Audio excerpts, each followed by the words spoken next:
दोस्तों, आप लोगों ने एक रील देखा हो। उस रील में एक गाना काफी यूज किया जाता है। आइए ना हमरा बिहार में ठोक देंगे कट्टा कपार में। खादी और खाकी में गजब कनेक्शन होता है, गजब कनेक्शन होता है।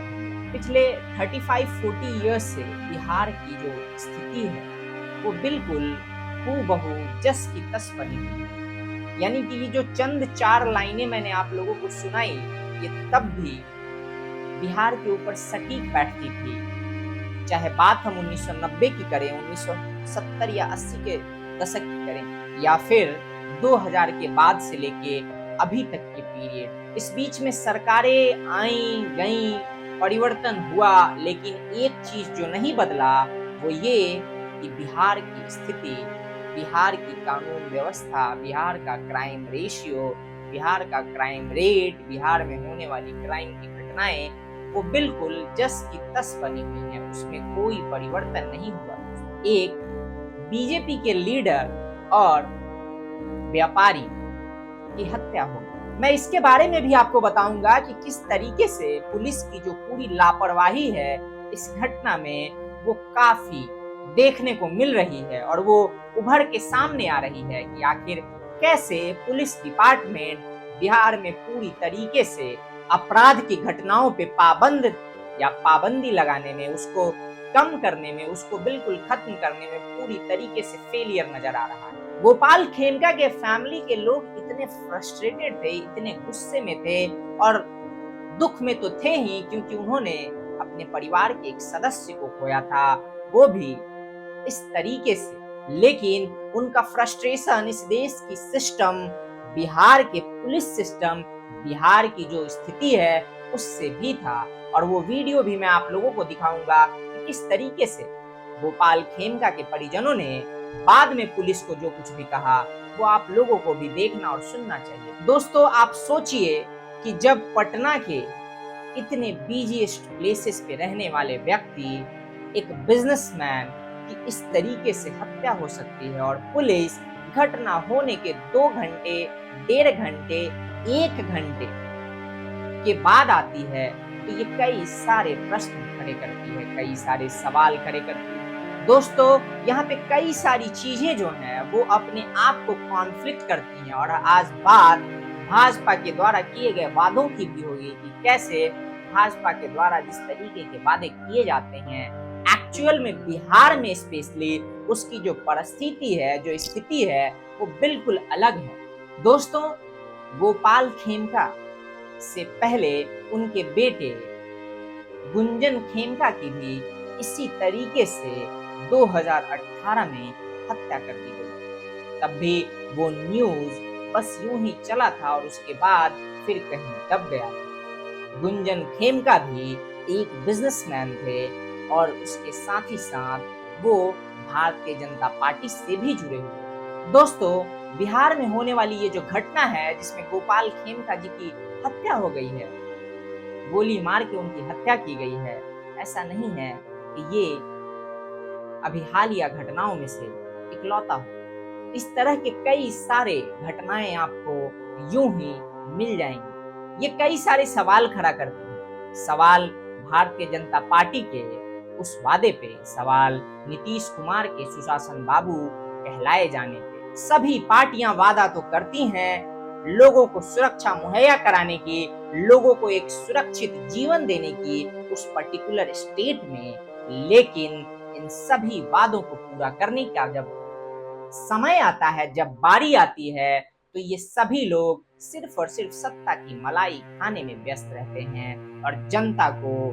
ठगने के बाद उसे दुत्कारने में व्यस्त रहते हैं। ये नीतीश बाबू के उस सुशासन बाबू कहलाए जाने पे भी प्रश्न चिन्ह खड़ा करता है। क्या वाकई नीतीश बाबू अब सुशासन बाबू कहलाने के लायक रह गए हैं? क्योंकि जिस तरीके से बिहार में अपराध की घटनाएं हैं, वो देखते हुए नीतीश बाबू को खुद ही सुशासन बाबू का जो टाइटल है या टैग है, जो लोग उन्हें बुलाते थे एक समय में, उसे वापस कर देना चाहिए। वहीं दूसरी तरफ, जैसा कि मैंने आप सबको बताया, बीजेपी जो बिहार में, स्पेशली बिहार की मैं बात कर रहा हूं दोस्तों, बिहार में सुरक्षित माहौल, सुरक्षित राज्य और राज्य में सुरक्षा की गारंटी देने का दावा करती रहती है। वो बार बार लालू प्रसाद यादव के उस जंगल राज की याद दिलाते हैं। वो कहते हैं कि लालू प्रसाद यादव का वो जंगल राज, उसमें अगर वापस नहीं जाना है तो बिहार के लोगों को भारतीय जनता पार्टी को चुनना होगा।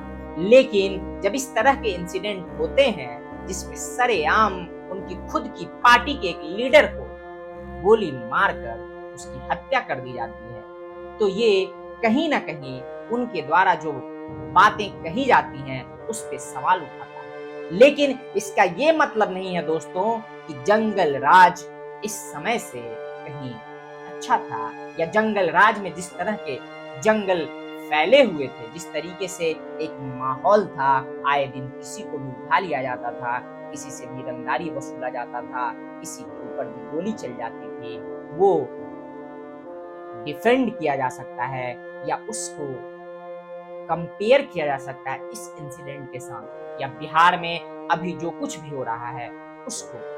लेकिन मैं इतना तो दावे के साथ कह सकता हूं कि बिहार में भले ही अभी के समय में कितनी भी क्राइम की व्यवस्था हो, लेकिन अभी का बिहार उस जंगल राज के बिहार से कई गुना बल्कि लाखों गुना बेहतर है। उसके कई सारे मानक हैं, उसके कई सारे पहलू हैं, लेकिन इन सब के बावजूद भी उन्हें दोषी या दोष मुक्त नहीं किया जा सकता जो अभी बिहार की शासन में है, जो अभी बिहार में सत्ता में है, चाहे वो सत्ता में भागीदार हैं या पूरे तरीके से सत्ता में। इस तरह की घटनाएं जब होती हैं तो वो सवाल खड़े करती हैं और हर उस पार्टी से सवाल पूछा जाएगा जो पार्टी शासन में बना हुआ है, जो पार्टी सत्ता में बना हुआ है, कि आखिर उसके वो सारे वादे जो उसने बिहार की जनता से किए थे, उन्हें एक सुरक्षित प्रदेश देने का, वो कहां चले जाते हैं और वो क्यों बार बार उनके सारे वादे मिथ्या होते नजर आते हैं। मैं चाहता हूं कि आप ये वीडियो देखिए जिसमें गोपाल खेमका के परिवार के लोग पुलिस के ऊपर गुस्सा हो रहे हैं, वो पुलिस से इतने फ्रस्ट्रेटेड हैं कि वो पुलिस के साथ किस तरीके से पेश आ रहे हैं। उनके व्यवहार पे सवाल नहीं है, सवाल इस वीडियो के माध्यम से पुलिसिया डिपार्टमेंट पे है, पुलिस के ऊपर है कि कैसे जब गांधी मैदान जैसे जगह में जी गुंजन खेमका की उनकी फैक्ट्री हाजीपुर में, उनकी पुरानी फैक्ट्री है, 40 साल पुरानी कॉटन की, उसके गेट पे मारा गया था उनके बेटे को, आज इनको यहाँ मारा गया है। कुछ नहीं, ऐसा कुछ भी नहीं है, कुछ भी नहीं, कुछ होता तो हम लोग को गांधी मैदान, तो गांधी मैदान थाना या कितने कोई भी थाना है, सब ये वसूली में लगे रहते हैं। 1 घंटे पहले पुलिस को फोन किया था और पुलिस घटना होने के 1 घंटे बाद वहां पहुंची। अब आप सोचिए कि पटना में जब पुलिस की इस तरह की रिस्पांस है तो कहीं दूर दराज रूरल एरियाज में बिहार में पुलिस का किस तरीके का रिस्पांस होता होगा। क्या ये पुलिस के इकोसिस्टम, पुलिस के काम करने की शैली पे सवाल नहीं उठाता? क्या ये पुलिस को कटघरे में नहीं खड़ा करता? आपने देखा होगा कि मैं जब भी इस तरीके के मुद्दे को उठाता हूँ, उस पर वीडियो बनाता हूँ, अपने बातों को रखता हूँ, तो ये जरूर कहता हूँ और ये मेंशन करता हूँ कि कोई भी ऑफिशियल गवर्नमेंट का डिपार्टमेंट पूरी तरीके से दाग मुक्त नहीं है। वो इकोसिस्टम करप्ट हो चुका है, लचर है और उसमें बदलाव की जरूरत है। हाँ, इससे ये भी तात्पर्य नहीं है या मेरा ये भी नहीं कहना होता कि उस डिपार्टमेंट में जितने भी लोग काम कर रहे हैं वो सभी के सभी करप्ट हैं, नहीं। लेकिन वो डिपार्टमेंट करप्ट है, इस बात में भी कोई मिथ्या नहीं, लेस माह का संदेह नहीं है।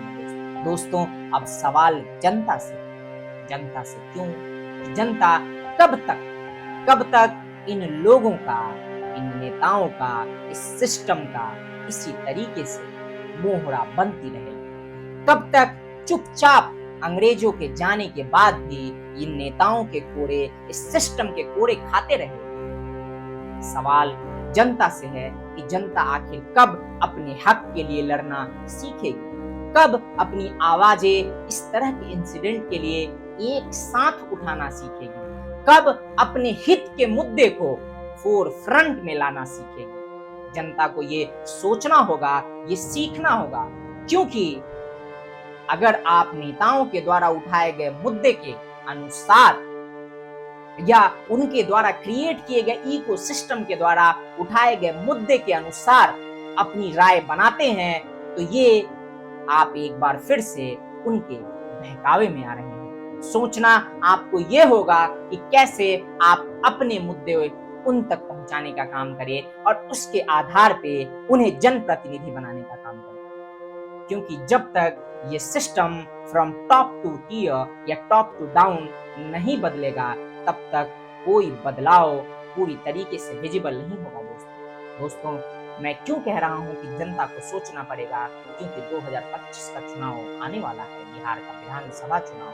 अब जनता को तय करना है कि जनता को क्या चाहिए। जनता को सुरक्षा चाहिए या खोखले वादे चाहिए या जंगल राज चाहिए। आपको क्या लगता है दोस्तों कि बिहार की जो स्थिति है वो, और उस स्थिति में आम जनमानस, बिहार के लोग कितने सुरक्षित महसूस करते हैं, उसके बारे में आप हमें कमेंट में बता सकते हैं।